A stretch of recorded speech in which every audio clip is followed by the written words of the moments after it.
लक्ष्मीनारायण गोविंद. श्री बालाजी संस्थांतर्फे श्रावण मासानिमित्त सुरू असलेल्या या प्रवचनमालेचा आजचा 8वा दिवस. आजच्या प्रवचनकार आहेत डॉक्टर ललिताताई घोडे आणि यांचा प्रवचनाचा विषय आहे महर्षी विश्वामित्र. मी ललिताताईंना विनंती करतो की त्यांनी श्री बालाजींच्या मूर्तीचं पूजन करावं. गोविंद हरि गोविंद गोकुलनंदन गोविंद गोविंद गिरि गोविंद श्री वेंकटेश गोविंद गोविंद हरि गोविंद गोकुलनंदन गोविंद गोविंद गिरि गोविंद श्री वेंकटेश गोविंद.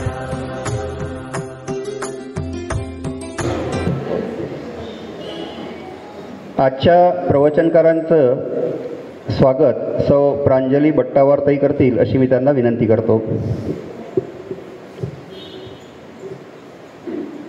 देवस्थानातर्फे एक छोटंसं झाड, त्याचप्रमाणे एक सन्मान चिन्ह,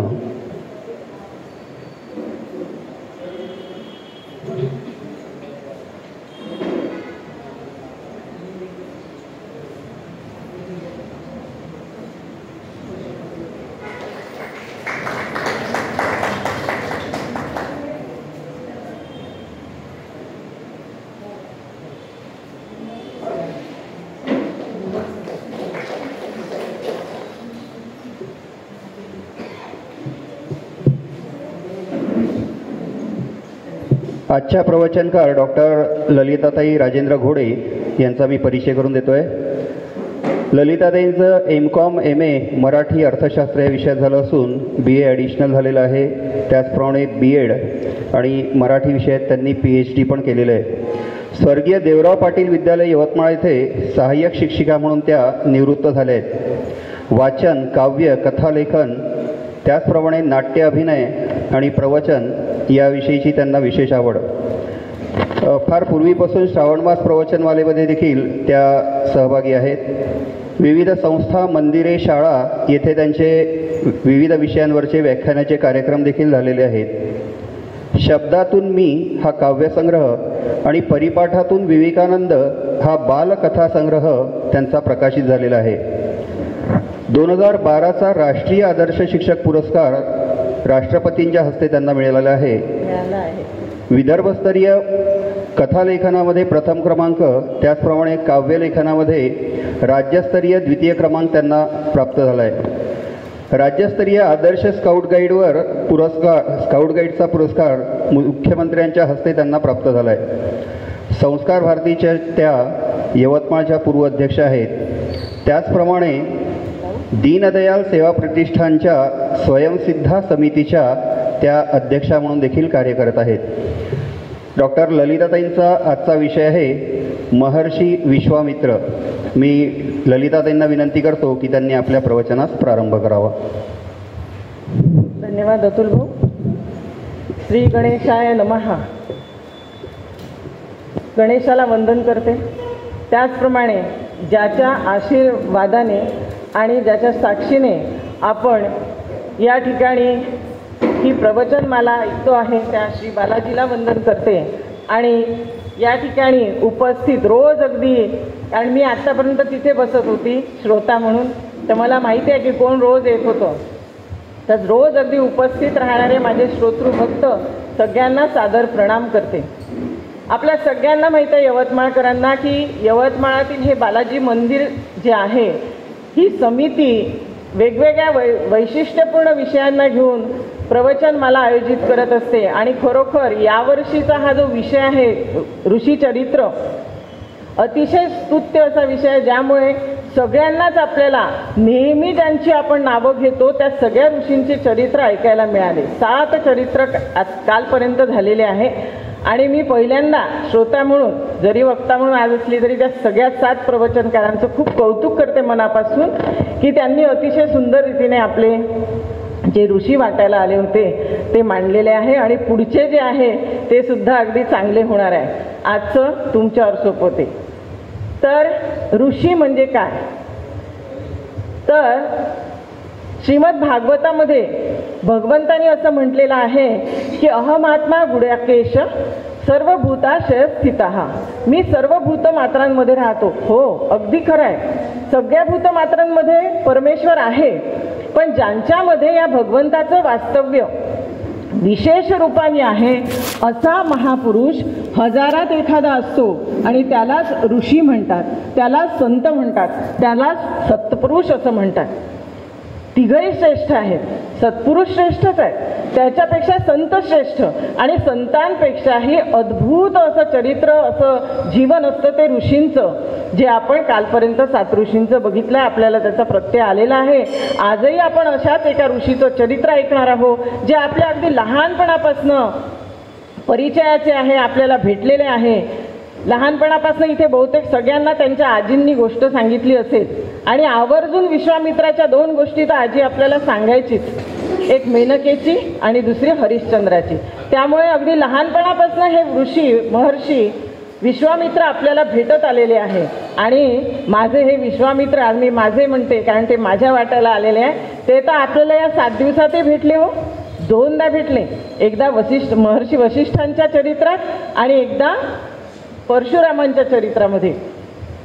असे हे विश्वामित्र आहे, ज्यांचं जीवनचरित्र हे सगळ्यांसाठीच खूपच आश्चर्यजनक आहे. आपल्याला त्यांच्या जीवनातल्या सगळ्याच कथा सांगण्याचा मी प्रयत्न करते, जेवढं मला समजलं तेवढं. कारण मी सांगते आहे की हे चरित्र मांडण्यासाठी मला जे काही साहित्य मंदिराकडून मिळालं त्यातून हे मी सांगते आहे. माझ्या मनाचं यात काही नाही, जे काही थोडेसे असतील मध्ये मध्ये ते. महर्षी विश्वामित्र हे महर्षी याज्ञवल्क्य आणि महर्षी वसिष्ठ यांच्या बरोबरीचे होते. आणि त्यांच्या चरित्राकडे आपल्याला वळायचं आहे आता. अद्भुतचं चरित्र आपण ऐकणार आहोत. असं म्हणतात की नदीचं मूळ आणि ऋषीचं कुळ शोधू नये, पण विश्वामित्र असे ऋषी आहेत की ज्यांचं कुळ आपल्याला माहिती आहे, ते क्षत्रिय कुळातले होते आणि अमावसू वंशाचे होते. ऋग्वेदामध्ये तर 3रं मंडल जे आहे ते पूर्णपणे विश्वामित्रांच्यावरच लिहिलेलं आहे. तर असे हे विश्वामित्र ऋषी, ज्यांचं विश्वामित्र हे नाव काही काळानंतर त्यांनी ठेवलेलं आहे स्वतःला. त्याची कथा येईलच.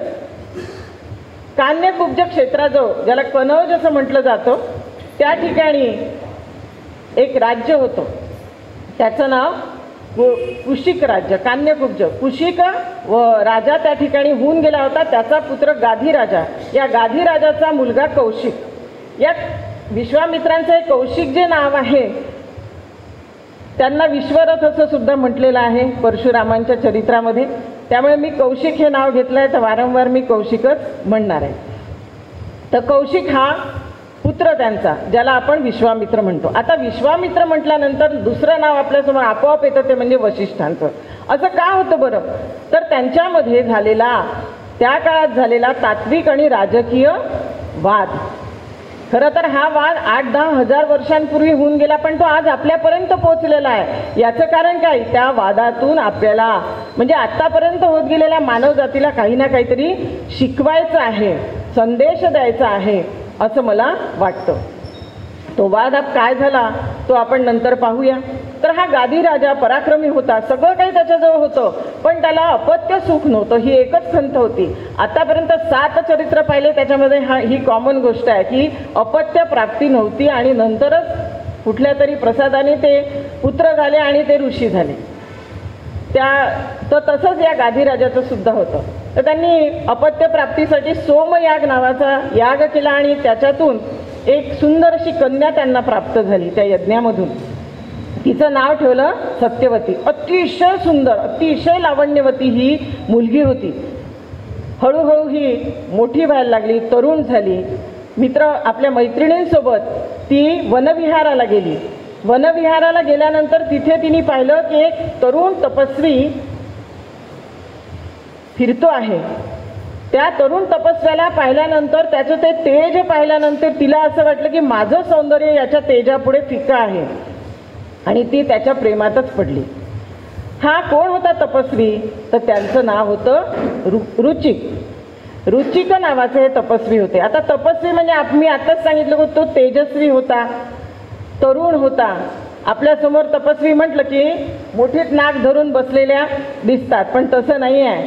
तपस्वी याचा अर्थ मानवी जीवन उन्नत करण्यासाठी सतत प्रयत्न करणारा, सतत प्रवृत्त असणारा असा.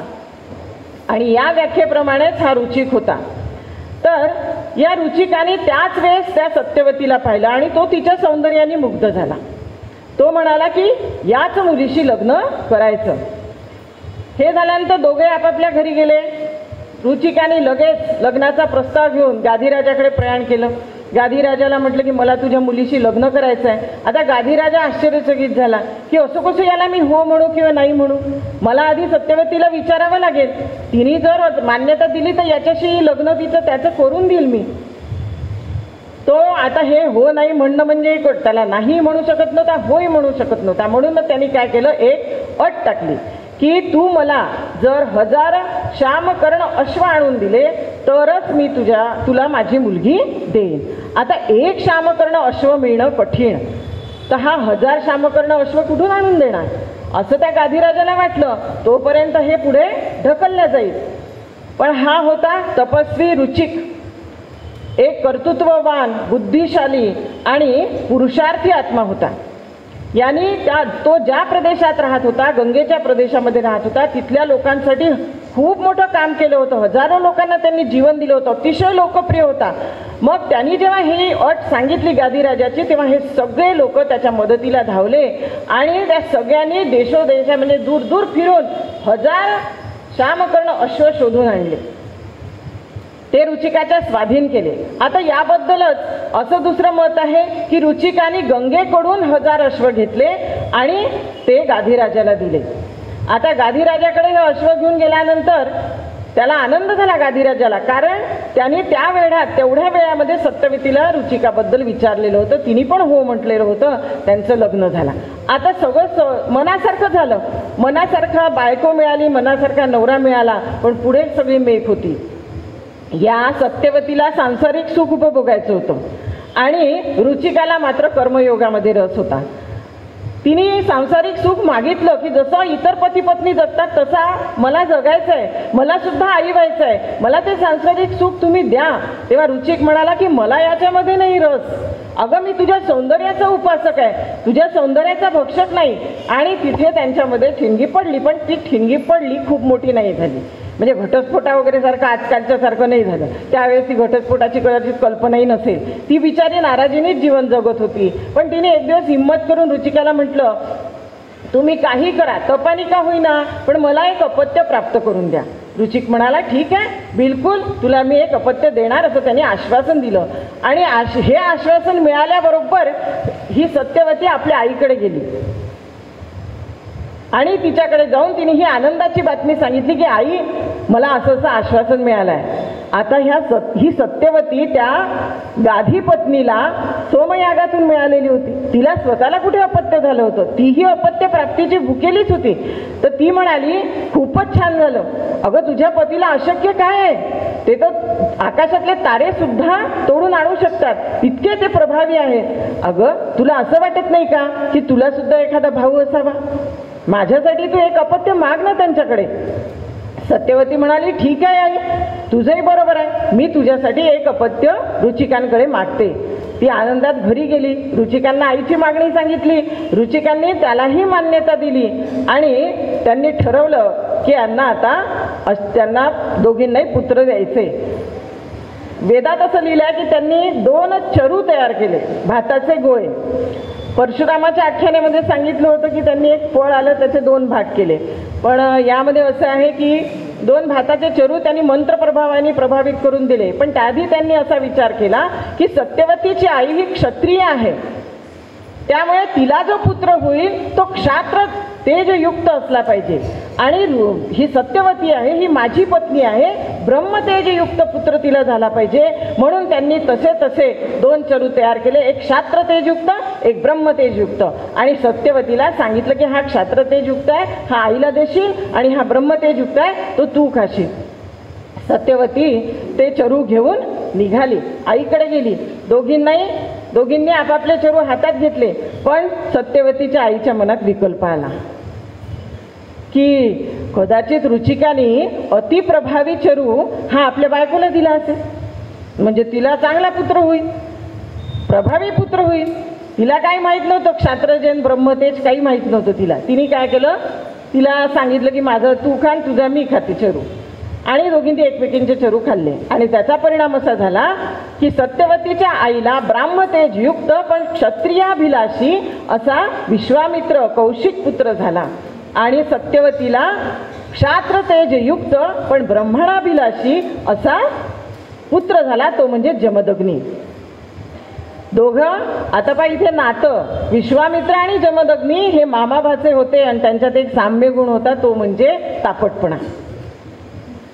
तर आपण या ठिकाणी असं लक्षात घेतलं पाहिजे की ज्या काही या सत्ययुग, त्रेतायुग, द्वापारयुग यामध्ये ज्या घटना घडतात त्या भविष्यकाळातील एखादी गोष्ट साधण्यासाठी असतात, किंवा भूतकाळामध्ये कोणी जे वचन दिलं असतं, शब्द दिला असतो, प्रतिज्ञा केली असते, ती पूर्ण करण्यासाठी होतं. आता सत्यवतीला अशी बुद्धी का व्हावी की सत्यवतीला आईला अशी बुद्धी का व्हावी की सत्यवतीचा चरू मी खावा? त्याच्याही मागे एक कारणभाव आहे. काय कारणभाव आहे त्याची कथा अशी आहे की या गाधीराजाचे वडील कुशिक ह्यांनी च्यवन ऋषीची खूप सेवा केली, आणि या च्यवन ऋषींनी म्हणजे प्रसन्न झाले ते त्या सेवेने, आणि त्यांनी त्या कुशिक राजांना म्हटलं की तुम्ही मला वर मागा. तेव्हा ते म्हणतात की मला ब्राह्मण व्हायचं आहे, मला तपस्वी होण्याची परम इच्छा आहे, तुम्ही मला तो वर द्या. च्यवन ऋषींना आश्चर्य वाटलं की हा क्षत्रिय सर्व सुख उपभोगणारा, याला अशी ब्राह्मण्याची आणि तपस्वीपणाची काय इच्छा व्हावी? पण तरीही ते म्हणाले की मी तुला हा वर देतो, पण हा वर तुला फलित होणार नाही, तुला हा वर फलित होणार नाही. पण माझा हा आज दिलेला वर तुझा जो नातू आहे त्याला, तुझ्या मुलाच्या मुलाला फलित होईल, तो महाब्राह्मण होईल, महातपस्वी होईल, असं मी तुला सांगतो.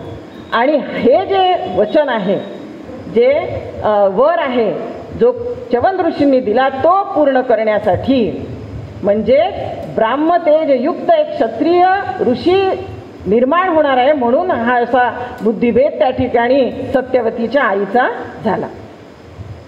हा कौशिक राजा, कौशिक जो मुलगा आहे हा अतिशय तेज बुद्धीचा होता, तीव्र बुद्धिमत्ता होती त्याची. जसजसा तो वेद विद्या शिकू लागला तेव्हा त्याची तीव्र ग्रहण क्षमता दिसायला लागली, कारण तो ब्राह्मतेजयुक्त होता. वेद विद्या असो, शस्त्रविद्या, अस्त्रविद्या, शास्त्रविद्या त्यांनी भराभर अगदी जलद गतीने ग्रहण केलं, आणि त्याचं सगळं शिक्षण पूर्ण झालं, तरुण झाला. आता त्या काळात अशी पद्धत होती की मुलगा कर्तबगार झाला, कार्यक्षम झाला, राजगादीला योग्य झाला की राजा त्याला राजगादी देत असे आणि स्वतः निवृत्त होत असे.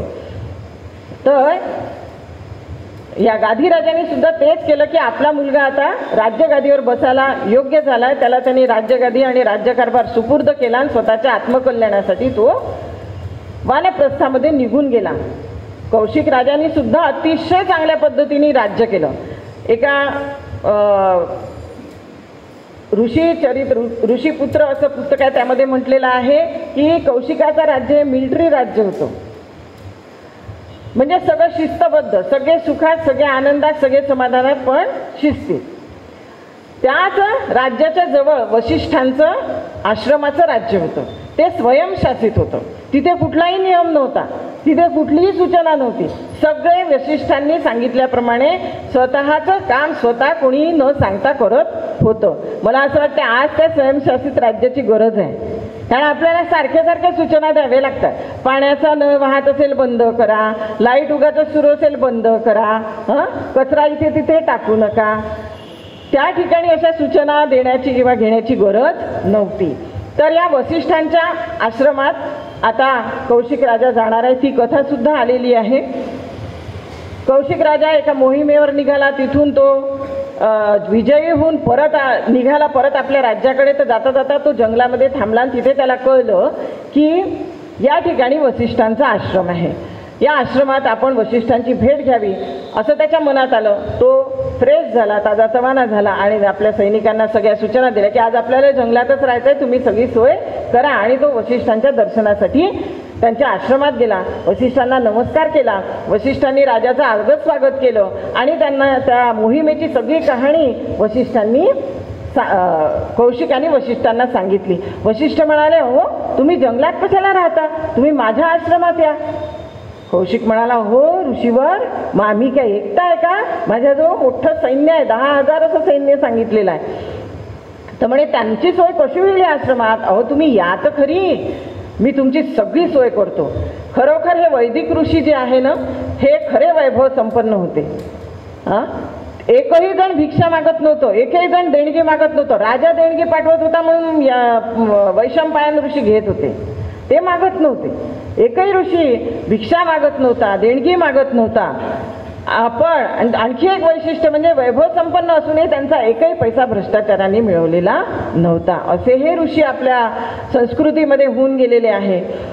वसिष्ठांनी कौशिकाच्या आणि त्याच्या सैन्याची सगळी तयारी केली. कौशिक आपलं सैन्य घेऊन येईपर्यंत सगळे कक्ष तयार झालेले होते, सगळं भोजन तयार झालेलं होतं, ताट वाट्या सगळं मांडून झालेलं होतं आणि वाढणारे आतापर्यंत त्या आश्रमात कोणीच नव्हतं, पण आता असंख्य लोक तिथे तयार होते, वाढायला, ताटं मांडायला, ताटं उचलायला, अन्न शिजवायला सगळे तयार होते. आश्चर्य वाटलं कौशिकाला, अरे मी आत्ताच गेलो ना आत्ताच आलो आणि एवढ्या लवकर ही तयारी कशी झाली. खूप आश्चर्य वाटलं. त्याचं काही भोजनात मन लागलं नाही, कारण तो जागरूक राजा होता. अरे माझ्या शेजारी असं राज्य आहे आणि मला ठाऊक नाही, यांचं राज्य चालतं कसं. बरं कोणी कोणाशी बोलत नव्हतं. हे सगळं वाचताना मला शेगावच्या संस्थानाची आठवण झाली. तिथे कोणी कोणाशी बोलत नाही, सगळे आपल्या मनाने काम करत असतात. माऊली माऊली एवढंच त्यांच्या तोंडातून निघत असतं. त्याची मला आठवण झाली. असं त्यांचं सगळं काम चाललेलं होतं. राजाला राहवलं नाही. त्याने विचारलं एका दोघांना, का हो तुम्हाला हे सगळं काम करायला कोणी सांगितलं, या सगळ्या सूचना तुम्हाला कोणी दिल्या. ते म्हणाले, आम्हाला कोणीच काही सूचना सांगितल्या नाही, आम्ही आमच्या मनाने हे काम करतोय. जास्तीचा एक शब्द काही बोलले नाही. काही केल्या त्या कौशिक राजाला चैन पडेना. त्यांनी काय केलं, तो जागरूक राजा होता, दुसऱ्याच्या राज्यात जाऊन भोजन करून वापस येणारा नव्हता मजा मारून. काय चाललंय तिथे, मला त्याच्यातून काय शिकता येईल हे पाहणारा होता. त्यांनी गुप्तहेर आजूबाजूला पाठवले की यांचं राज्य कसं चालतं हे बघायला. आणि शेवटी अगदी त्याची जिज्ञासा त्याला शांत बसू देत नव्हती, म्हणून तो कुठे गेला, वसिष्ठांकडे गेला आणि त्यांना विचारलं, महाराज मला तुम्हाला एक गोष्ट विचारायची, हे सगळं तुम्ही केलं कसं. अहो त्यात त्या वसिष्ठ मुनी साध्या मुनी यांनी सांगितलं, सांगून दिलं त्यांनी की हो त्यात काय एवढं, माझ्याकडे कामधेनू आहे, मी नावाच्या फंदात पडत नाही. नंदिनी, शबला, सुरभी काय असेल ते पण कामधेनू आहे. आता कामधेनू म्हणजे काय, या 7 चरित्रांमध्ये तुम्हाला माहीत झालेलं आहे. तर तीच हे सगळं करते, कारण तिला इंद्रानी मला होमधेनू म्हणून दिलं आहे. तीच सगळ्यांची व्यवस्था करते. यज्ञाला जर दूध आणि काय लागतं ते सगळं तीच पुरवत असते मला. आता ह्या कौशिकाची पहा गंमत, कसा असतो राजा. तो काय म्हणतो वसिष्ठांना, अहो ही कामधेनू तुमच्या काय कामाची, ही तर माझ्या कामाची. मला किती मोठं राज्य चालवावं लागतं, किती लोकांची सोय करावी लागते, ही तुम्ही कामधेनू मला देऊन द्या. म्हणजे काय झालं, एखाद्याकडे आपण जेवायला जावं, एखाद्याने आपल्याला आमंत्रण द्यावं, त्यांनी आपल्याला जेवायला बोलवावं, आपण जेवायला जावं, मस्त चांदीच्या ताटामध्ये वाटी पेला सगळं चांदीचं, त्याच्यामध्ये अन्न वाढावं आणि आपण जाताना त्याला म्हणावं हे चांदीचं ताटवाटी मला देऊन द्या. कौशिक राजाचं असं झालं. वसिष्ठ म्हणाले, तिची इच्छा असेल तर तुम्ही तिला घेऊन जा, माझी हरकत नाही, कारण तिचं स्वामित्व माझ्याकडे नाही आहे, तिचं स्वामित्व आहे इंद्राकडे. तिची इच्छा असेल तर तुम्ही तिला घेऊन जाऊ शकता. कामधेनू, आता कौशिकाने काही विचार केला नाही. त्याला वाटली कामधेनू म्हणजे गाईसारखी गाय आहे, परंतु ती अलौकिक गाय होती, कामधेनू होती. तिला त्यांनी ओढायला सुरुवात केली, सैनिकांनी ओढायला सुरुवात केली. तिला खूप वेदना व्हायला लागल्या.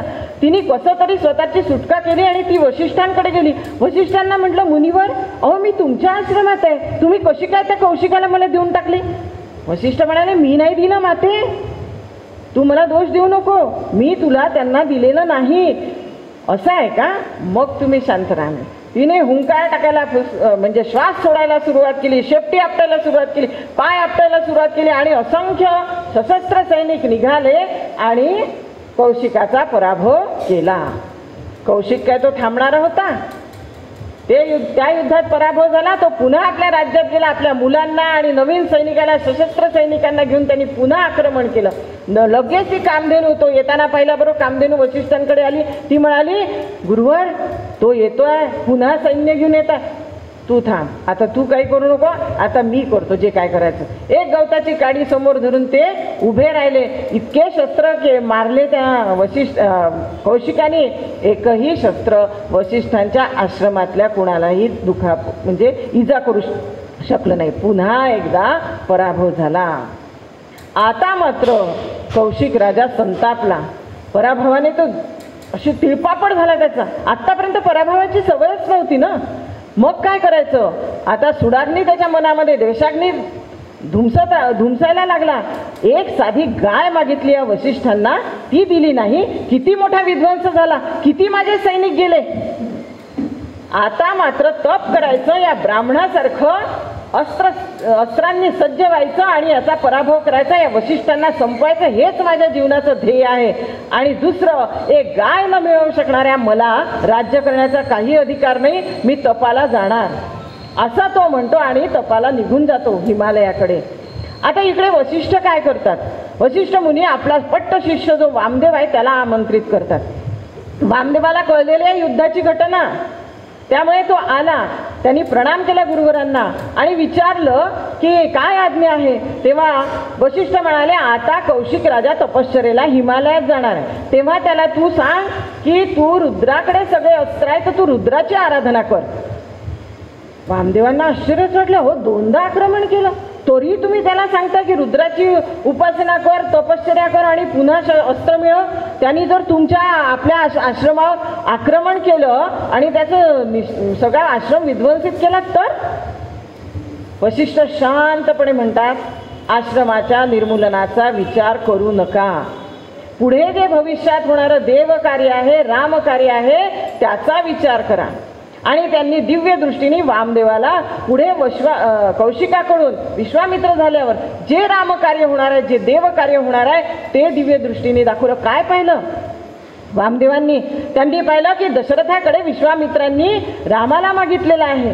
रामाला घेऊन ते रथातून नाही तर पायी निघालेले आहे सिद्धाश्रमातील यज्ञांचं संरक्षण करण्यासाठी. आणि पायी का निघाले तर त्यांना रावण वधाची पार्श्वभूमी रामाच्या मनामध्ये तयार करायची. काय काय पाहिलं त्यांनी. विश्वामित्र राम लक्ष्मणांना दाखवतात आहे की हे बघा, हा आश्रम इथे होता, इथे गाव वसलेलं होतं. या राक्षसांच्या अत्याचाराने गावाच्या गावं उठून गेली, आश्रम सुद्धा रिकामे झालेले आहे. हे अस्थींचे ढीग आहेत. हे कशाचे आहे. ज्या ऋषींना खाऊन त्यांच्या अस्थी इथे टाकलेल्या आहे राक्षसांनी. असा सगळा अत्याचार सर्वत्र सुरू आहे. त्या तरुण रामाच्या मनामध्ये सगळ्या गोष्टी बिंबलेल्या आहेत. अगस्त्य मुनींचा आश्रम दाखवलेला दिसला. त्यांनी सांगितले की 10 मुलांना राक्षसांनी खाऊन टाकलेलं आहे, मारून टाकलेलं आहे. आणखी काय केलं. विश्वामित्रांना 54 अस्त्र मिळालेले होते. त्या 54 अस्त्रविद्या एका ठिकाणी राम लक्ष्मणांना देताना विश्वामित्र दिसले वामदेवांना.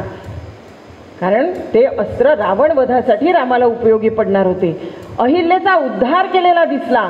आणि शेवटी सर्वात महत्त्वाचं श्रीरामांना पूर्ण करण्याचं दिसलं. कारण पूर्ण म्हणजे काय, पती पत्नी एकत्र दर्शन असलं तर ते पूर्ण होतं असं म्हणतात. रामांना सीतेशी लग्न करून म्हणजे त्या स्वयंवरात भाग घेऊन लग्न होऊन त्यांना पूर्ण करून तिथून आपली भूमिका विश्वामित्रांनी संपवलेली त्यांना दिसली. अरे बापरे, हे देवकार्य करायचं आहे, मी ह्यामध्ये गुरुदेवांची आज्ञा पाळणार. वामदेवांनी डोळे उघडले आणि गुरूंना नमस्कार केला आणि सांगितलं की मी तुमची आज्ञा निश्चित पाळणार. आणि हिमालयाकडे गेले. तिथे ठरल्याप्रमाणे कौशिक भेटले. कौशिकांना सांगितलं की तू आता रुद्राची आराधना कर, त्याच्याकडे सगळे अस्त्र आहेत. सांगितल्याप्रमाणे अनेक वर्ष कौशिकांनी रुद्राची आराधना केली, तप केलं आणि त्यांनी अस्त्र मिळवले. आता झाला तयार कौशिक. कशासाठी.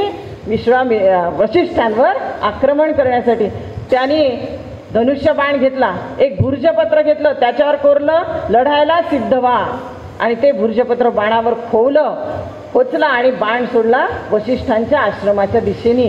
तो पडला अंगणात जिथे अरुंधती देवी उभ्या होत्या, अरुंधती माता उभी होती. तिने तो बाण पाहिला, ते भुर्जपत्र वाचलं आणि शांतपणे घरात गेल्या. नेमके त्यावेळेस वशिष्ठ मुनी वरून लोकात गेलेले होते.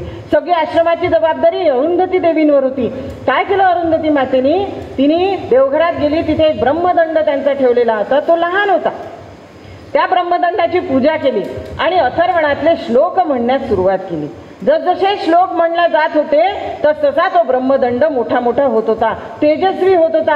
आणि ज्या वेळेस तो पुरेसा मोठा झाला, अत्यंत तेजस्वी असा हा ब्रह्मदंड, अगदी रत्नासारखं तेज त्याच्यातून बाहेर पडत होतं. अशा ब्रह्मदंडाला तो तयार झाल्यानंतर अरुंधती मातेने प्रदक्षिणा मारली आणि तो जागेवर नेऊन ठेवला आणि शांतपणे निश्चंत मनाने त्या बाहेर आल्या. युद्धाची तयारी झाली होती मातेकडून. आता पुढे काय झालं? सर्वात पहिले या कौशिकाने आग्नेयास्त्र सोडलं वशिष्ठांच्या आश्रमावर. वनस्थलीला, आजूबाजूच्या वनस्थलीला पेटवत पेटवत तो वशिष्ठांच्या आश्रमाकडे ते आग्नेयास्त्र चाललेलं होतं. आणि या कौशिकाला वाटत होतं की आत्ता आश्रमाला आग लागली की वशिष्ठ नाकमुठीत धरून मला शरण येणार. पण नाही झालं भलतंच. तो ब्रह्मदंड समोर आला, एक मोठा आवाज झाला आणि त्या ब्रह्मदंडाने त्या आग्नेयास्त्राला गिळून घेतलं. आणि अशा प्रकारे खूप वेळ रुद्राकडून प्राप्त केलेले सगळे अस्त्र कौशिकाने सोडले आणि ब्रह्मदंडाने ते गिळले, नष्ट केले.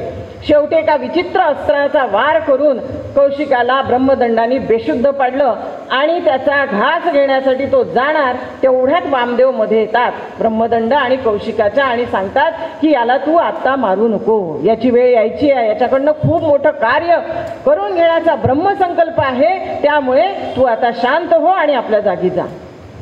वामदेवांच्या आज्ञेचं पालन करून ब्रह्मदंड आपल्या जागी गेला. त्याआधी त्यांनी कौशिकाला भोवती एक फेरी मारली आणि त्यामुळे कौशिक शुद्धीवर आला. आता कौशिक वामदेवांच्या आश्रमात होता. वामदेव त्याला आपल्या आश्रमामध्ये घेऊन गेले आणि त्याच्यावर त्याची सेवा केली, त्याचा प्रथमोपचार जो असेल तो केला. 3-4 दिवसात कौशिक बरा झाला. आता वामदेवाला कौशिक म्हणतो की काय हे वशिष्ठ मुनी आहेत, मला तर काही कळत नाही आहे. आणि असं त्यांच्या संवादातून वामदेव म्हणतात तुला आज जे काय विचारायचं ते विचार, मी सगळं सांगायला तयार आहे. आणि वामदेवांना वशिष्ठ प्रश्न विचारतात, वामदेव उत्तर देतात. या सगळ्या संभाषणातून कौशिकाला असं समजतं की वशिष्ठ मुनी हे फार सिद्ध मुनी आहेत, अतिशय स्थितप्रज्ञ आहेत, त्यांच्याकडे अनेक विद्या आहेत, आपण त्यांना आता काहीही करू शकत नाही. आणि तो वामदेवाजवळ कबूल करतो की मला आता फक्त एवढंच कबूल करतो की मला आता कामधेनू नको आहे, मी त्याचा हट्ट सोडलेला आहे. वामदेव त्याला म्हणतो कौशिकाला की मग काय तू आता वशिष्ठांच्या नमस्कार करून त्यांना शरण जाऊन असं म्हणणार का की मी चुकलो म्हणून?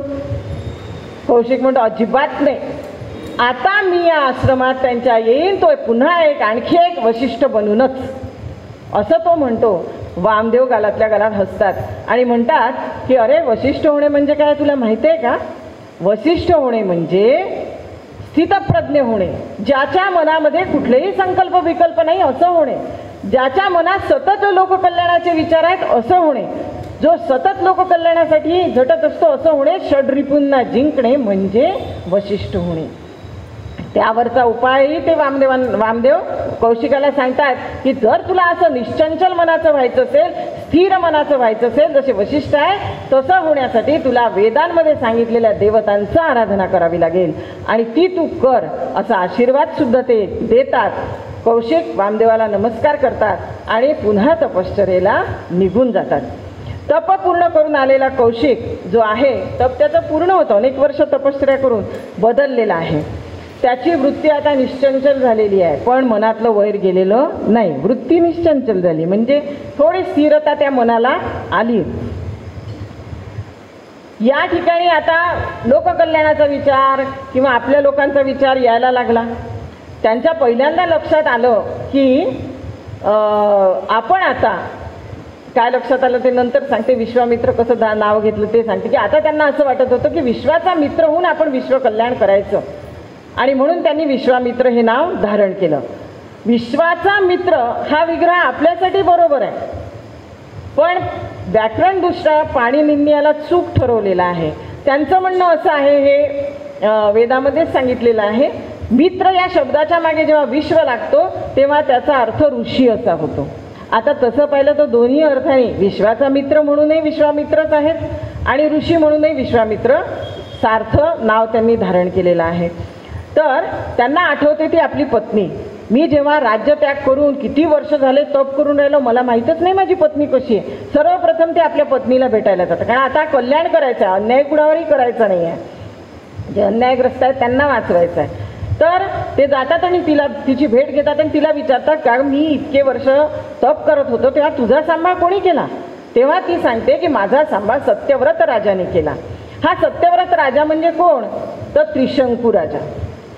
तर ह्याला त्रिशंकू का म्हणतात, कारण त्यांनी 3 पापं अगदी महापातकं म्हणतो ती केलेली होती. एक गोवध केलेला होता. आता गोचा अर्थ 2 होतात. एक गो म्हणजे गाय आणि गो म्हणजे वेद.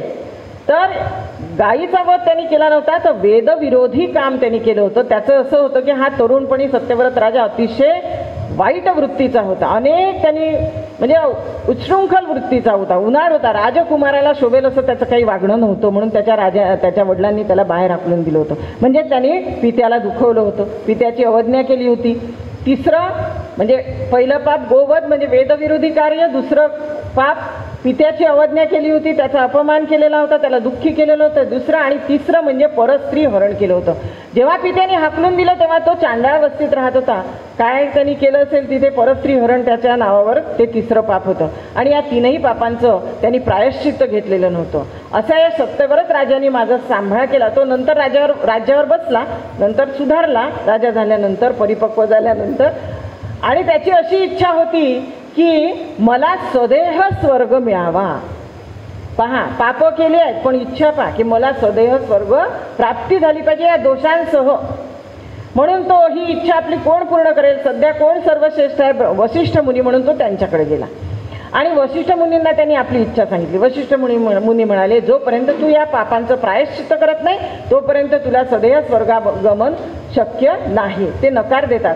आता त्रिशंकूच्या मनात असं येतं, त्या सत्यव्रताच्या मनात, की मला असा कोणीतरी सामर्थ्यवान माणूस भेटला पाहिजे की या दोषांसह त्यांनी मला स्वर्गाला पाठवलं पाहिजे सदैव. आणि नेमके त्याच वेळेस विश्वामित्र त्याचे आभार मानण्यासाठी त्याच्याकडे येतात. आणि बोलता बोलता हा जो त्रिशंकू आहे हा विश्वामित्रांना आपली इच्छा सांगतो. विश्वामित्र म्हणतात, का नाही होणार, तू माझ्या पत्नीचा सांभाळ केला तर मी तुझं एवढं काम करूच शकतो. माझ्या तपोबलाच्या बळावर मी तुला सदैव स्वर्ग प्राप्त करून देईन, हे माझं तुला वचन आहे. आणि झालं. त्यांनी पुन्हा तप केलं, यज्ञ केले, सगळ्या ज्या काही आवश्यक क्रिया आहेत त्या केल्या आणि त्याला स्वर्गामध्ये पाठवलं. त्रिशंकूला स्वर्गाच्या दारात त्रिशंकू पोचला. पण याचे जे 3 पाप आहे हे स्वर्गापर्यंत पोचले होते ना, त्याच्यामुळे इंद्राला माहिती होतं की यांनी काय काय पाप केलेले आहे. तो म्हणाला, अशा पापी माणसाला आम्ही स्वर्गात प्रवेश देत नाही, त्याला परत पाठवलं. आता हा परत येऊन राहिला. विश्वामित्र म्हणतात, तुला मृत्यूलोकाचे दार बंद झालेले, तू तिथेच थांब. झाला हा त्रिशंकू अधांतरी लटकत राहिला. म्हणून त्रिशंकू म्हणतात ना, कोणी एकही काम होत नसेल त्याचं तो फेऱ्या मारत असेल त्याला त्रिशंकू म्हणतात. तर आता मोठी पंचायत झाली. पण ज्याला मी आपलं मानलेलं आहे, ज्याला मी वचन दिलेलं आहे, त्याला सदैव स्वर्ग मी प्राप्त करून देणार असं प्रतिज्ञा केली. त्यासाठी मला प्रतिसृष्टी निर्माण करावी लागली तरी चालेल. नवा स्वर्ग, नवा इंद्र मी निर्माण करेन, पण त्रिशंकूला सदैव स्वर्ग मी प्राप्त करून देईन अशी प्रतिज्ञा विश्वामित्र घेतात. आता अशी प्रतिज्ञा विश्वामित्रांची, इंद्राला माहित होतं की विश्वामित्र काही करू शकतात. अरे बापरे, म्हणजे आपल्याला पुन्हा एक प्रतिस्पर्धी निर्माण होईल. नको नको, त्यापेक्षा या त्रिशंकूला सदैव स्वर्गात घेतलेलं बरं. म्हणून त्रिशंकू सदैव स्वर्गामध्ये जातो. हे आपल्या कौशिकांचं, विश्वामित्रांचं सामर्थ्य होतं. यावरून आपल्याला असं दिसतं की विश्वामित्र किती महत्वाकांक्षी होते. ज्याला वशिष्ठ नकार देतात, ज्याला धर्मशास्त्र नकार देते, जे होईल असं वाटत नाही ते सगळं मी करून दाखवीन अशी जिद्दी वृत्ती विश्वामित्रांची आहे. ही आपल्याला अनेक प्रसंगांमध्ये पुढेही दिसून येते. त्यानंतर दुसरी घटना आहे ती हरिश्चंद्र राजाची. सत्यवचनी हरिश्चंद्र राजा, आणखी एक हरिश्चंद्र याच कथेत पुढे आहे. तर हा सत्यवचनी. आता सत्यवचनी म्हणजे काय, जे बोले ते सत्य होईल याला सत्यवचनी म्हणतात, किंवा जे बोललं ते खरं करून दाखवेल याला सत्यवचनी म्हणतात. तर आपला हा सत्यवचनी राजा दोन्ही बाबतीमध्ये होता. तो खरं म्हणजे जे म्हटलं ते खरं करणारा होता. आणि विश्वामित्र त्याला स्वप्नामध्ये, आपल्याला सगळ्यांना ती गोष्ट माहिती आहे की स्वप्नामध्ये तो राज्य, विश्वामित्राला म्हणतात की तुझं पूर्ण राज्य मला दे. तो देतो. विश्वामित्र सकाळी येतात आणि त्याला राज्य मागतात. राज्याचं अर्पण तो विश्वामित्रांना करतो आणि म्हणतात आता दक्षिणा दे, कारण दक्षिणा दिल्याशिवाय तुझं दान पूर्ण होणार नाही. आता म्हणतो सांगतो खजिनदाराला की आणा. हे कुठला खजिनदार तुझा नाही, आता तो माझा झालाय. मग या राज्यामधून तर मला काहीच नको, कारण की हे राज्यच माझं आहे. तू इथलं काही दिलं तर ते माझंच मला दिल्यासारखं आहे. तू काही कर आणि दक्षिणा मला. 1 महिन्याचा अवधी हरिश्चंद्र राजा मागतो. तारामती आणि रोहित त्याचे बायको आणि मुलगा पत्नी आणि ते तिघही जण बाहेर जातात. कष्ट करून, खूप कामं करून ते 1000 सुवर्णमुद्रा मिळवतात आणि ते वापस येता येता एका ठिकाणी एका समुद्रामध्ये ते स्नान करायला थांबतात आणि तिथे त्याची ती विश्वामित्र आहेत, ते परीक्षा पाहतात आहे. आणि विश्वामित्र याच्यासाठीही त्रास देत असतात की हरिश्चंद्र हा वसिष्ठांचा लाडका होता, त्यांना याला त्रास दिला तर त्यांना त्रास दिला असंही त्याला वाटत होतं. तर ती जी त्यांची थैली आहे 1000 सुवर्णमुद्रांची ती हरवते. आता पुन्हा प्रश्न, काय करायचं, कसं मिळवायचं, राहिलेले 2 दिवस महिना संपायला कसं करायचं. राणी तो एका ठिकाणी गुलामांची विक्री सुरू असते, तिथे जातात आणि तो हरिश्चंद्र त्या लिलावाच्या ठिकाणी चढतो आणि स्वतःला विक्रीला काढतो. मी सगळे कामं, पण कोणी घ्यायला तयार नाही. तारामती स्वतः चढते. तुमच्या ह्याच्यात माझाही अर्धा हिस्सा आहे म्हणून ती चढते आणि तिला एक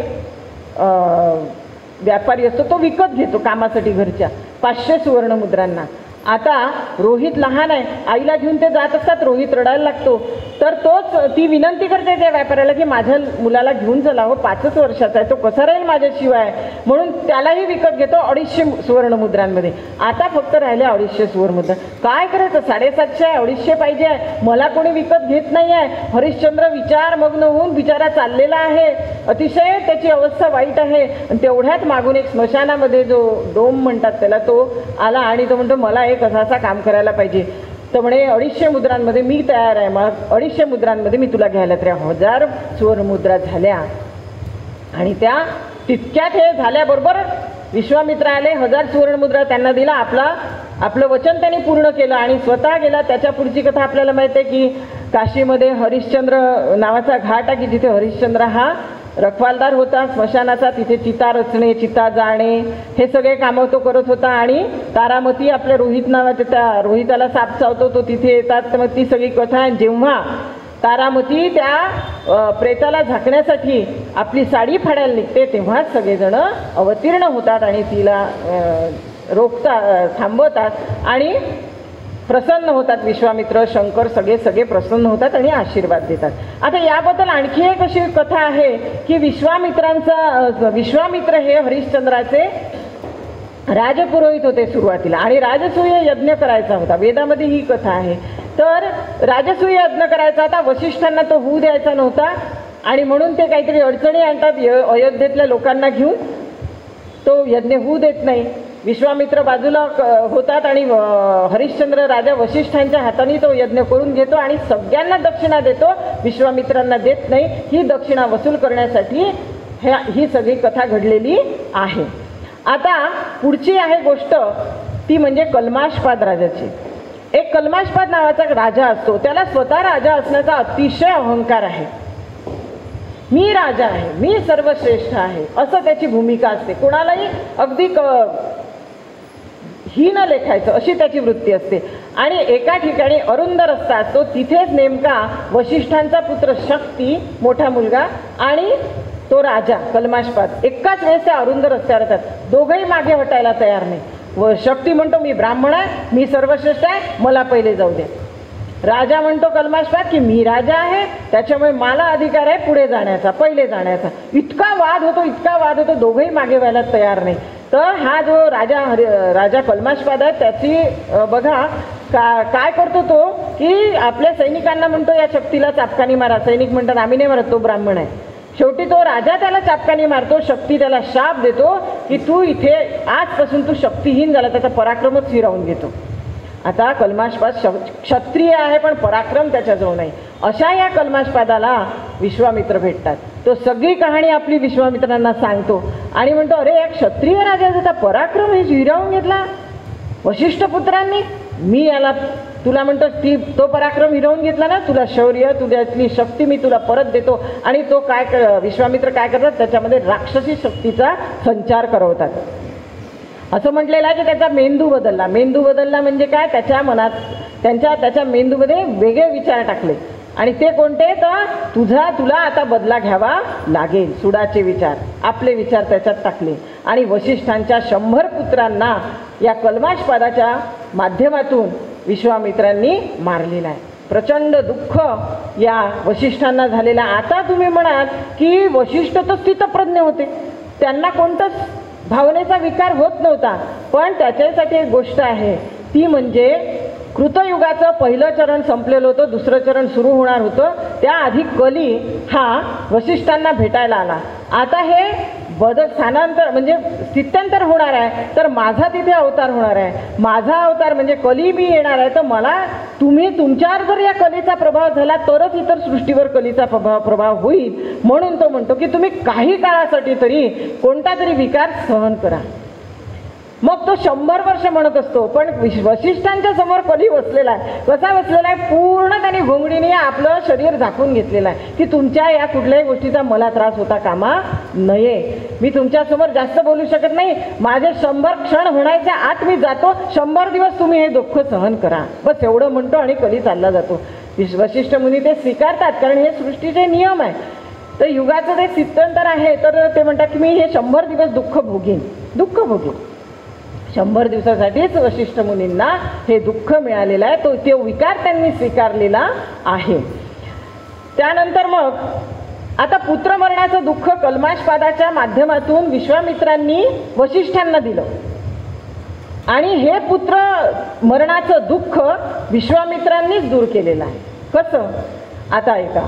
जमदग्नी हे भाचे होते विश्वामित्रांचे. त्यांनी एक यज्ञ केला. त्या यज्ञात ज्या निमित्ताने प्रसादाने किंवा यज्ञामुळे इंद्र प्रसन्न झाला. इंद्र त्यांच्या समोर आला आणि त्यांना म्हणाला, जमदग्नी ऋषींना, की मी तुझ्यावर प्रसन्न आहे, मी तुला दर्शन द्यायला आलो. तर जमदग्नी म्हणतात की जसं मला तुम्ही दर्शन दिलं तसंच माझ्या मामा विश्वामित्रांना सुद्धा तुम्ही दर्शन द्या. आणि तथास्तु म्हणून इंद्र लगेच तिथून आले आणि विश्वामित्रांच्या समोर जाऊन उभे राहिले. विश्वामित्रांनी इंद्राला पाहिलं, त्याचं आगत स्वागत केलं आणि त्यांचं संभाषण सुरू झालं. संभाषणातून कळलं की खरोखर वशिष्ठ मुनी आपल्याशी खरं बोलत होते, की त्यांनी स्वतःसाठी ती कामधेनू स्वीकारली होती, होमधेनू म्हणून स्वीकारली होती. आणि हे कळल्यानंतर विश्वामित्राला खूप पश्चाताप झाला की मी विनाकारण वशिष्ठांवर आरोप केले, त्यांच्यावर आक्रमण केलं, त्यांच्या 100 पुत्रांना मारलं. खूप पश्चाताप झाला. आणि आता काय करू शकतो मी, वशिष्ठ मुनी कसे आहेत असं त्यांनी इंद्राला विचारलं. तेव्हा इंद्राने वशिष्ठ मुनींचं दर्शन त्याला घडवलं. अतिशय वाईट अवस्थेमध्ये वशिष्ठ मुनी एका डोंगराच्या पायथ्याशी बसलेले आहेत. त्यांना कपड्याची शुद्ध नाही, दाढी जटा कशाच्या कशा पसरलेल्या आहेत. जर त्यांना पूर्वी पाहिलेल्यांनी पाहिलं असतं तर ओळखू सुद्धा आले नसते, अशी वशिष्ठ मुनींची अवस्था झाली होती. आणि काय होतं, वशिष्ठ मुनींनी पुत्रमरण झाल्यानंतर स्वतःच्या मरणाचा सुद्धा प्रयत्न केला होता. अग्नीत गेले, अग्नीने त्यांना बाहेर काढलं. समुद्रात गेले, समुद्रातून त्यांना बाहेर काढलं, समुद्राने सुद्धा स्वीकारलं नाही. पर्वतावर गेले, तिथून उडी मारली, त्यांनी हलकं त्यांना खाली उतरवलं, कारण ते हवे होते ना. हे आता कलीचा प्रभाव होता सगळा. ते तसेच म्हणजे अगदी काय म्हणतात त्याला, कशाचंही भान त्यांना नव्हतं. अशी त्यांची अवस्था पाहिल्यावर तर विश्वामित्र खूप दुःखी झाले आणि ते म्हणाले की यांच्या या शोक निवारणाचा काही उपाय नाही आहे का. इंद्र म्हणाला, आहे ना, तू तयार आहेस का. हो, मी त्यांना हे दुःख दिलंय, मी त्यांचं शोक निवारण करणार. काय करू सांगा. इंद्र म्हणाला, अर्ध दुःख यांचं भोगून झालेलं आहे. आता अर्ध दुःख जर तू घेतलं यांचं तर ते शोकमुक्त होतील. पण त्यासाठी तुला तुझ्या 50 पुत्रांचा बळी द्यावा लागेल. मान्य आहे तुला. विश्वामित्र म्हणाले, अगदी कबूल. आणि लगेच संकल्प, जसा यांनी संकल्प सोडला की मी वशिष्ठांचं दुःख घेतलेलं आहे, तसे ते शोकमुक्त झाले.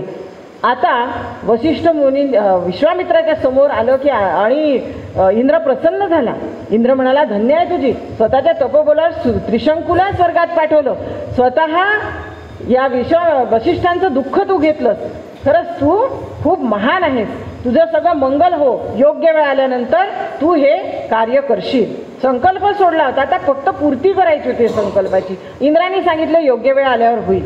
आता आपल्याला सगळ्यांना माहिती आहे विश्वामित्रांना ब्रह्मर्षी व्हायचं होतं. मग ब्रह्मर्षी व्हायचं आहे तर स्थितप्रज्ञ व्हायचं आहे, सगळे षड्रिपूंना जिंकायचं आहे, परीक्षा सुचेल. तपाला बसले. इंद्राने मेनका पाठवली. यांनी काम जिंकलं आहे का हे पाहायसाठी 10 वर्ष मेनकेने त्यांची सेवा केली. आता सगळी तयारी झाल्यानंतर हे तप करत असायचे. ती आपलं गाणं म्हणायची, नृत्य करायची, काय जे असेल ते सगळं ती तिच्या म्हणजे सराव करत राहायची. अप्सराच होती ती. आणि एकदा ह्या सगळ्या गोष्टींचा परिणाम त्या तपावर होत होता विश्वामित्रांच्या. एक दिवस त्यांनी डोळे उघडले आणि ती सुंदर अशी अप्रतिम लावण्यवती स्वर्गीय सौंदर्य त्यांनी समोर पाहिलं आणि त्यांच्या अंतःकरणात कामभावना जागृत झाली. आणि त्यांचं ते दोघं जण एकत्र राहू लागले आणि त्यांना एक मुलगी झाली, शकुंतला. मेनका काय तिचं काम झालं होतं, यांची तपश्चर्या भंग झाली, ती निघून गेली.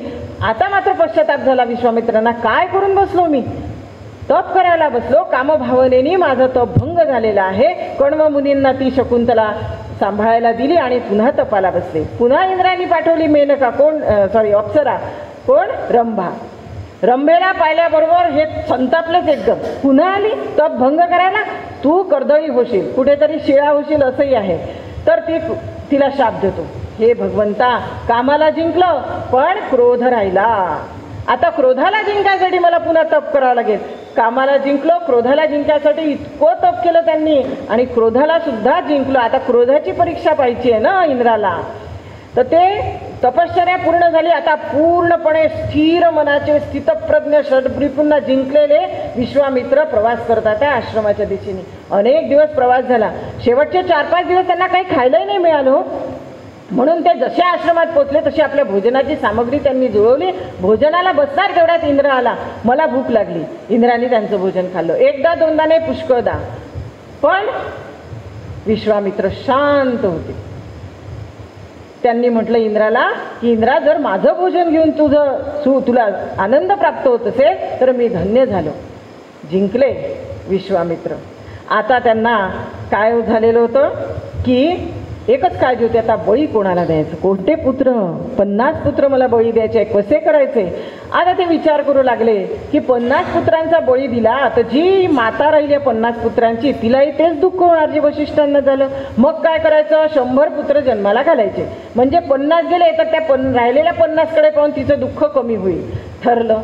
आता हे 100 पुत्र जन्माला घालणारी स्त्री ही दैवी शक्तीचीच लागेल, बरोबर आहे की नाही. त्यामुळे आता ही सोय कोण करेल, इंद्र. आणि तशीच इंद्रांनी सोय केली. त्यांनी पुन्हा एक अप्सरा पाठवली, तिचं नाव घृताची. या घृताचीला त्यांनी मुद्दाम ह्याच कार्यासाठी पाठवलं होतं. ती विश्वामित्रांच्या समोर आली. विश्वामित्रांनी तिला सगळी परिस्थिती समजावून सांगितली. 50 मुलांचा बळी जाईल हेही सांगितलं. घृताची कबूल झाली आणि तिला यांनी तपस्या शिकवली. तिला सहधर्मचारिणी केली, तिला तपस्या शिकवली आणि तिच्या गर्भामध्ये, एकाच गर्भामध्ये शतपिंड तयार केले. आणि काही काळानंतर ते शतपिंड बाहेर काढून घृतकुंभामध्ये म्हणजे तुपानी भरलेल्या कुंभामध्ये ते पक्व केले आणि 100 पुत्र जन्माला आले. आता त्याच्यातही त्यांचं ठरलं होतं की पहिल्या 50 बळी द्यायचं. पहिले 50 मुलं बळी द्यायचे, नंतरचे 50 मुलं राहू द्यायचे. आता या 50 मुलांना बळी द्यायचं म्हणजे त्यांच्यामध्ये कुठला तरी दुर्गुण असलाच पाहिजे की नाही. तर ते सगळे अहंकारी होते. अहंकार हा सर्वात मोठा शत्रू, लक्षात आलं की नाही. तर अहंकारी होते. त्या पहिल्या 50 प्रमुख होता आंध्र, दुसऱ्या 50 प्रमुख होता मधुछंद. तर हे मधुछंदन त्याचा गट पूर्ण नम्र, विचारी, अगदी शांत, आणि आंध्राचा गट अहंकारी. आता यांचं शिक्षण सुरू झालं. पण मध्येच एक घटना घडली. मी तुम्हाला सांगितलं होतं मगाशी एक हरिश्चंद्र येणार आहे. हा हरिश्चंद्र राजा, याचं पोट मोठं आहे, अगदी फुगलेलं, आणि तो विश्वामित्रांना भेटायला आला. त्यांनी आपली सगळी कहाणी सांगितली. काय कहाणी होती या हरिश्चंद्राची, तर त्यालाही अपत्य नव्हतं. म्हणून त्यांनी वरुण देवाची प्रार्थना केली. वरुण देव प्रसन्न झाले, त्याला एक पुत्र दिला आणि त्याला ही अट घातली की जेव्हा मी मागायला येईल तेव्हा मला हा पुत्र परत द्यायचा. हरिश्चंद्राने म्हटलं बरोबर देईन मी तुम्हाला पुत्र. जसा जन्माला आला तसेच वरुण देवाने बापू पुत्राचा आत्ताच मुख पाहिला ना, हे आलेलं की मागायला. तर आता हरिश्चंद्र हुशार, त्यांनी काय सांगितलं, या मुलाला जेव्हा दात येतील ना तेव्हा मी तुम्हाला देतो, कारण दात आल्याशिवाय तो द्विज होत नाही, तर तुम्हाला मी हा दात आल्यावर देतो. ठीक आहे. वरून जातात, दात आल्यावर येतात. पुन्हा हरिश्चंद्र म्हणतो की हो हे दुधाचे दात आहे, हे पडले की पुन्हा नवीन दात येतात, ते दात आले की मी तुम्हाला हा देतो. म्हणजे हा सत्यवचने नक्कीच नाही आहे, नाही का. मग वरून देव पुन्हा जातात, पुन्हा परत येतो, याला दुसरे दात आल्यावर दुधाचे पडून, तेव्हा मग पुन्हा हरिश्चंद्र म्हणतो की हो हा असंस्कारी मुलगा कसा तुम्हाला देऊ, याला मी संस्कार करतो, याच्यावर संस्कार करतो, याला जानवं देतो आणि नंतर तुम्हाला देतो. हरिश्चंद्राला वरुणाला पहिले कौतुक वाटलं, पण नंतर लक्षात आलं की हा टाळतोय आपल्याला मुलगा द्यायला. खूप राग आला, रागामध्ये तो गेला. हे सगळं तो मुलगाही बघतोय बरं का, कारण आता तो संस्कारी झालेला आहे, त्याला काही आपल्या बाबांना म्हणजे हरिश्चंद्राला सोडून जायचं नाही वरुणाकडे. जसा आता हा हरिश्चंद्र मनात ठरवतो की आता जर वरुण आले तर काय सांगायचं की असं लग्न करून मुलगा सूनच तुम्हाला देतो. पण ते बोलायच्या आधीच वरुण म्हणतो की तू असा असा करतो ना, मी तुला शाप देतो आता की तुला महोदर नावाचा रोग होईल, म्हणून त्याचं पोट मोठं असतं. आणि हे सगळं संभाषण तो मुलगा ऐकला, जो वरुण देवांना येताना पाहिल्याबरोबर तो पळून जातो. आता मुलगाही नाही आणि काहीच नाही. वरुण त्या हरिश्चंद्राला शाप मिळालेला, हा मुलगा पळत असताना त्याला काही ऋषी भेटतात. ते ऋषी म्हणतात की तू का पळतोय, तर तो म्हणतो की अशी अशी घटना घडली आणि वरुणदेव मला घेऊन जाणार आहे. त्याच्यात काय एवढं आहे म्हणे, तुझ्या बदली तू वरुणदेवांना एक मुलगा ब्राह्मणाचा देऊन दे की संपलं काम. आता ह्या विचारातच कुठून आणायचा ब्राह्मणाचा मुलगा आता, तर तो या विचारात समोर जातो. तर त्याला अजिगर्त नावाचा एक अतिशय गरीब असा ब्राह्मण भेटतो. त्याला 3 मुलं असतात पण खायची सोय नसते. अजिगर्ताची ती अवस्था पाहून तो राजकुमार त्याच्यासमोर आपला प्रस्ताव मांडतो की माझ्याऐवजी बळी जाणारा कोणी आहे का, तू एखादा मुलगा देऊ शकतो का तुझा. तर तो अजिगर्त म्हणतो मी तुला त्याच्यासाठी 1000 गाई देईन आणि त्यांचा खर्चही देईन. बापरे, चला. म्हणून तो म्हणतो की माझा मोठा मुलगा तुला मी यासाठी देतो, त्याचं नाव असतं शूनशेप. या शूनशेपाला राजकुमार घेतो आणि आपल्या बाबांकडे जातो, सगळी कथा सांगतो आता की असं असं झालं, याला मी माझ्याऐवजी द्यायचा, मग हे योग्य आहे का. यासाठी पुन्हा सभा भरवली जाते. त्याच्यामध्ये वसिष्ठ, विश्वामित्र सगळे लोक असतात. वसिष्ठांना तो सांगतो की अशा प्रकारे एखादा मुलगा आपण बळी देऊ शकतो का वरुणाला. वशिष्ठ धर्म नीतीनुसार चालणारे असतात, नियमानुसार चालणारे असतात, कायद्यानुसार धर्मानुसार चालणारे असतात. ते सांगतात की देऊ शकता. पण विश्वामित्रांचं लक्ष त्याच वेळेस वधस्तंभाला बांधलेल्या त्या शूनशेपकडे जातं आणि त्यांच्या मनात येतं हा गरीब आहे म्हणून याचा बळी द्यायचा, मी याला असा मरू देणार नाही. मग माझं तपोबल काय कामाचं, माझं महर्षीपद काय कामाचं. आणि ते वरुणाकडे जातात, निश्चय करतात की याला सोडवायचं. वरुणाकडे जातात, वरुणाला समजावतात, वरुण समजतो आणि तो आपली मागणी आणि शाप जो हरिश्चंद्राला दिलाय तो परत घेतो. आता शूनशेप त्याला सोडवला जातो शूनशेपाला आणि तो येतो सभागृहामध्ये. सभेला उद्देशून तो म्हणतो की आता मी कोणाचा मुलगा म्हणून जगू. तर एक ऋषी म्हणतात तू हरिश्चंद्राचा मुलगा म्हणून जग. तो म्हणतो की ज्याने मला वधस्तंभाला बांधलं, जो मला मारायला निघाला होता, त्याचा मी कसा मुलगा म्हणून जगणार आहे. मग दुसरा ऋषी म्हणतो की जे तुझे मूळ जन्मदाते आहे अजिगर्त, त्यांचा मुलगा म्हणून जग, तू जगू शकतो. ते म्हणतात ज्यांनी मला विकलं स्वार्थासाठी, त्यांचा मुलगा म्हणून मी कसा जगणार. तेवढ्यात वशिष्ठ म्हणतात धन्य तो विश्वामित्र ज्यांनी तुझी सुटका केली, आता तू त्यांचा मुलगा म्हणून जग. आनंद होतो त्या शूनशेपाला. विश्वामित्रांना तर खूपच आनंद, कारण कोणी धन्य म्हटलंय, वशिष्ठांनी. खूप आनंदी होतात. लगेच ते त्या शूनशेपाला आपल्या मांडीवर बसवतात आणि त्याचं नाव बदलवतात, देवरात ठेवतात. हा देवरात जो आहे हा अतिशय हुशार आहे. त्याची विद्या म्हणजे त्याला इतकी लवकर लवकर सगळी विद्या येते की तो सगळ्या आश्रमामध्ये सर्वश्रेष्ठ विद्यार्थी ठरतो. आता विश्वामित्रांच्या आश्रमामध्ये अशी चर्चा सुरू होते की देवरात यालाच विश्वामित्र स्वतःचा उत्तराधिकारी करणार आहे. आणि ही बाब आंध्र आणि त्याच्या गटाला मान्य नसते. त्यांचं असं म्हणणं असतं की आम्ही मोठं आहे तर आम्हालाच ते मला मिळालं पाहिजे. आपला मधुछंदाचा मात्र याला होकार असतो. ही इतकं वाढतो हा वाद आश्रमातला की तो विश्वामित्रांपर्यंत जातो. विश्वामित्र म्हणतात एकदाचा याला मिटवून टाकू हा वाद, म्हणून ते त्या दोन्ही गटांची सभा भरवतात आणि त्या ठिकाणी विचारतात की असं असं आहे तर कोणाला मान्य आहे. तर मधुछंद उभा राहतो, त्याच्या गटातल्या मुलं म्हणतात की आम्हाला मान्य आहे. आम्ही देवरातला उत्तराधिकारी म्हणून स्वीकारायला तयार आहे आणि बसून जातात. पण आंध्र मात्र ते मान्य तर करतच नाही, पण एवढा अद्धा बोलतो की त्यामुळे धर्मासनाचा अपमान होतो, विश्वामित्रांचा अपमान होतो आणि हा निसर्गाला सहन होत नाही आणि एक वीज कडाडत येते आणि ती त्या 50 मुलांना घेऊन जाते. हे काम झाल्याबरोबर घृताची पण निघून जाते. असं दुसरं एक मत आहे वैदिक वाङ्मयामध्ये लिहिलेलं आहे की विश्वामित्र त्या आंध्र आणि 50 मुलांना शाप देतात की तुम्ही अभक्षभक्षी व्हाल, खालच्या याच्यामध्ये जाल आणि मग त्याच्यातून ते सगळे वन जमातींचे ते जनक ठरलेले आहेत असं होतं. त्यानंतर मग त्यांनी आता ब्रह्मर्षी व्हायचं कसं व्हायचं, ब्रह्माची थोडं 5 मिनटं की ते 5 मिनटं उशिरा सुरू झालं. ब्रह्माची तपश्चर्या करली. ब्रह्म म्हणतात तरी बाबा मी तुला ब्रह्मर्षी पद देऊ शकत नाही, तुला ब्रह्मर्षी पद फक्त वशिष्ठ मुनीच देऊ शकतात, कारण ब्रह्मर्षी जे आहेत त्यांनाच हा अधिकार आहे. म्हणून ब्रह्मर्षी म्हणण्यासाठी ते वशिष्ठांच्या मागे असतात की यांनी मला ब्रह्मर्षी म्हटलं पाहिजे. यासाठी मग आता यांचं ब्रह्मर्षी पद ठरवण्यासाठी एक मोठी परिषद सगळ्या ऋषीमुनींची भरते आणि त्यामध्ये याज्ञवल्क्य म्हणतात की यांना ब्रह्मर्षी पद द्यायला हरकत नाही. गार्गी त्याच्यावर भगवती गार्गी आक्षेप घेतात की केवळ एका दोघांचं समाधान झालं म्हणून त्याला आपण ब्रह्मर्षी पद देऊ शकत नाही. त्याच्या शरीरात तो क्षत्रिय आहे, त्याच्या शरीरातला कण न कण हा म्हणजे परिशुद्ध होऊन सत्वगुणात तो परिवर्तित झाला, हे जेव्हा सिद्ध होईल तेव्हाच मी त्याला ब्रह्मर्षी म्हणून मान्य करेल. चर्चा होते परिषदेत, वशिष्ठांनी ही परीक्षा घ्यावी असं ठरतं आणि वशिष्ठ मुनींना आता वशिष्ठ मुनी तेव्हाही वरुण लोकात गेले. याज्ञवल्क्याच्या द्वारे हे परीक्षणाचं काम तुमच्याकडे सोपवलं, ही बातमी किंवा ही गोष्ट अग्नीच्या मुखाने त्यांच्यापर्यंत पोचवावी असं याज्ञवल्क्यांना सांगितलं. तर एक महत्त्वाचं काम आहे.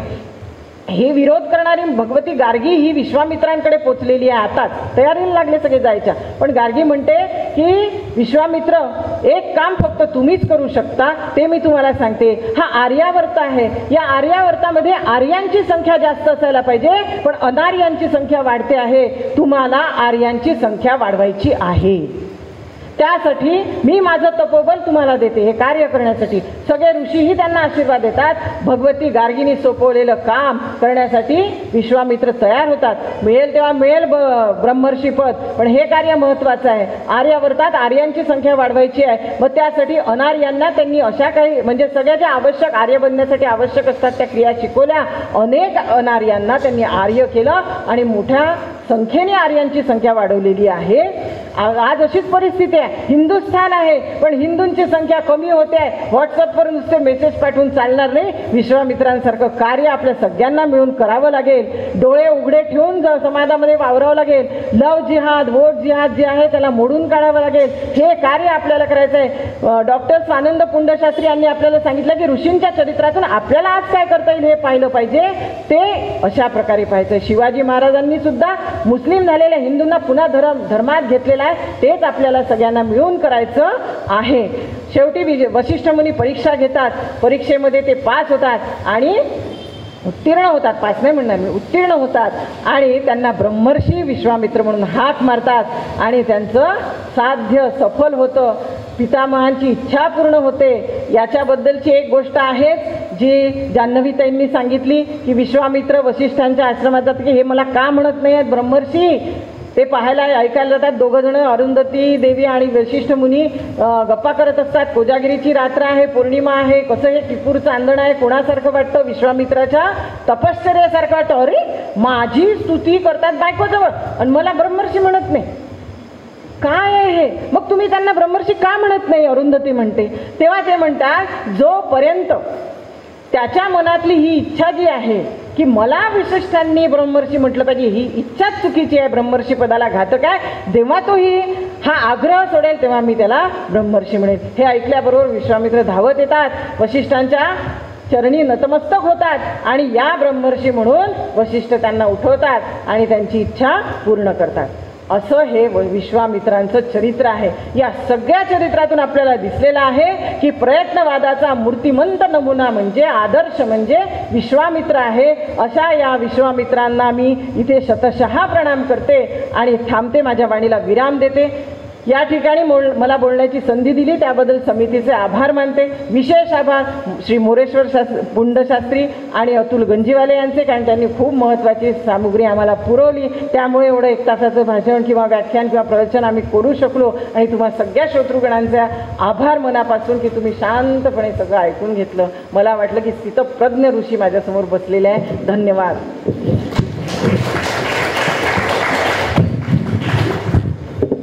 डॉक्टर ललिताताईंनी आपल्याला विविध कथांच्या माध्यमातून विश्वामित्रांचं जीवनचरित्र उलगडून दाखवलेलं आहे. मंडळाच्या वतीने मी ललिताताईंचे मनपूर्वक आभार मानतो. श्रावण मास प्रवचनमालेचा उद्याचा 9वं पुष्प गुंफणार आहेत श्री विवेक कवठेकर सर. त्यांचा प्रवचनाचा विषय आहे महर्षी वाल्मिकी. आपण सर्वांनी मोठ्या संख्येने उद्याही वेळेवर उपस्थित राहावं. आपणा सर्वांचे या उपस्थितीबद्दल हार्दिक आभार. बाहेर प्रसाद वाटप आहे, त्याचा लाभ घेऊन आपण जावं. धन्यवाद.